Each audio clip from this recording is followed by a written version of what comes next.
All who resist, all who are here today, keep hope alive. All who succumb to fear, despair, and apathy become an enemy of hope. They become, in their passivity, agents of injustice. If the enemies of hope are finally victorious in this nation, the poison of violence will become not only the language of power, but the language of opposition. And those who resist here today with nonviolence are the last thin line of defense between a civil society and its disintegration. Be afraid, they tell us. Surrender your liberties to us so we can make the world safe from terror. Don't resist. Embrace the alienation of our cheerful conformity. Buy our products. Without them, you are worthless. Become our brands. Do not look up from your electronic hallucinations, no. Above all, do not think, obey. The powerful do not understand hope. Hope is not part of their vocabulary. They speak in the cold, dead words of national security, global markets, electoral strategy, staying on message, image, and money. The powerful protect their own. They divide the world into the damned and the blessed, the patriots and the enemy, the privileged and the weak. They insist that extinguishing lives in foreign wars or in our prison complexes is a form of human progress. How many people were in May Day, 1971? Okay. Now you'll remember that just before that, the veterans did one of the great iconic acts of the 20th century when they threw their medals, including a Medal of Honor winner, all their medals over the White House fence.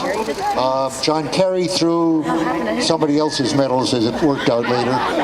He kept his, but he did speak very eloquently to the Senate Foreign Relations Committee, of which he now chairs 40 years later. And what he said to Senator Fulbright then was a speech that ended, who wants to be the last man to die for a mistake? Right. Well, nobody has to worry about that today, to being the last man. I'm afraid the war in Afghanistan, if it goes on without more resistance, without this kind of resistance growing bigger and bigger, is going to go on long after the last man fighting there now has gone out of the killing zone, has retired, has gone out. We joined the military for many reasons. Because we need a college education, because we need a job, because we need health care. And then we joined the military, and they tell us that our enemies are poor people in caves in Afghanistan, or poor people in deserts of Iraq. But we've been to those countries, and we know that our enemies are not other poor people abroad. Our enemies are the people that laid us off from our jobs, that denied us health care, that make it impossible to get an education. Our enemies are not in the poorest countries on the planet, but right here in the richest one. Now these wars, the occupations of Iraq and Afghanistan alone, are costing over $700 million every single day. This is a crime. Every single day, while so many of us are hurting. Well, I think all of us here, and the vast majority of people in this country, would agree that we can spend $700 million a day better than bombing people that we have no reason to bomb. We can spend $700 million a day rebuilding those countries we've destroyed. We can spend $700 million a day caring for the veterans we get home when they get home, and then we can spend $700 million a day giving every single person health care, a college education, a job, and a livelihood. And we're going to fight until there's not one more bomb drop, not one more bullet fired, not one more soldier coming home in a wheelchair, not one more family slaughtered, not one more day of U.S. imperialism. So let's fight to make that happen. We can do it today and then the days ahead. And we have to fight to end these wars and create a better world system, brothers. So join us in that fight. Thanks. So what were you? You were Army? What I was in the U.S. Army. What was your rank? I was a Marine.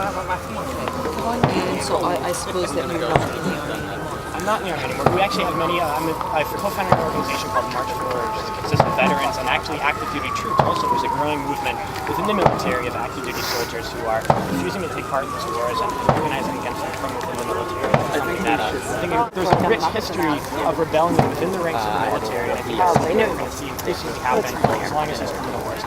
So really what you're asking here today, I want to get this straight, is a complete withdrawal from Afghanistan and from Iraq.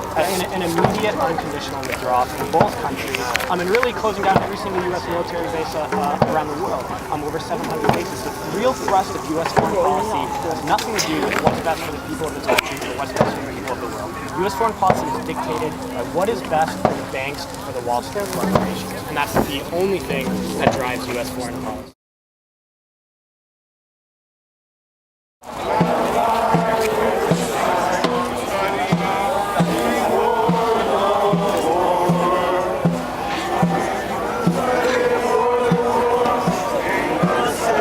And we are now going to deliver these to President Obama.